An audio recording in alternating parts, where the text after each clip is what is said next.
वरच्या शूटिंग नाही दिसत जाण्याला वरच्या शूटिंग नाही दिसत तिकडच्या तुम्हाला तुम्ही काय करता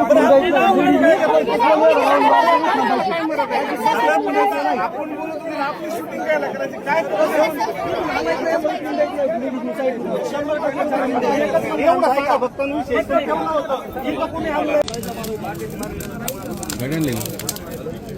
प्रवीणची गाडी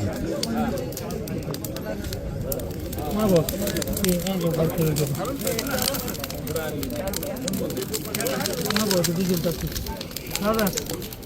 थोडं डिझेल टाकी